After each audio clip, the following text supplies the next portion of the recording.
Là aujourd'hui déjà on voit que le rassemblement prend de l'importance.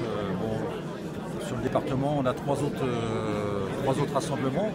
Moi ce que je souhaite c'est que l'ensemble des organisations syndicales, les 9 plus les associations, décident de prolonger aussi cette mobilisation en projetant certainement peut-être dans les 15 jours, 3 semaines qui viennent, de nouveaux rassemblements. Et puis il faudra aussi avec la réforme des retraites que les retraités s'associent aussi avec les actifs pour défendre cet acquis de la sécurité sociale.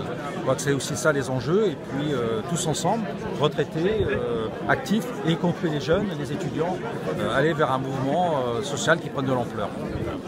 Alors non seulement que ça prenne de l'ampleur, actifs et retraités, mais on va essayer de trouver aussi un système, un moyen de faire fortement réfléchir nos élus parce que il faut savoir quand même que nous n'allons pas rester inactifs, nous sommes une part importante de l'électorat. Il faut bien qu'ils se mettent ça en tête. Et quand va venir le jour de passer aux urnes, il y aura forcément un choix à faire. Et on coupera des têtes, si vous voulez.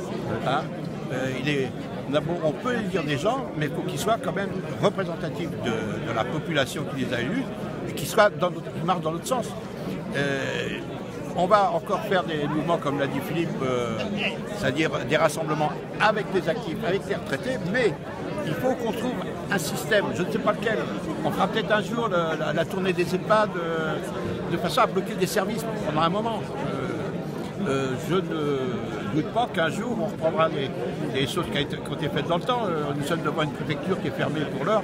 Un jour, elle s'ouvrira peut-être, hein, je ne sais pas, mais il va falloir qu'on soit un petit peu plus teigneux. Pour rejoindre ce que dit Jean-Luc, la journée d'action d'aujourd'hui, elle tombe parce que c'est aujourd'hui l'ouverture du débat sur le plan de financement de la sécurité sociale. Et donc on va observer scrupuleusement la manière dont vont se comporter les députés de la majorité et par rapport à leur refus systématique d'avancer sur tout ce qui est question sociale. On l'a vu d'ailleurs pour la situation des femmes qui travaillent dans les EHPAD et aussi pour ceux qui accompagnent les enfants en milieu scolaire. On va voir comment ils vont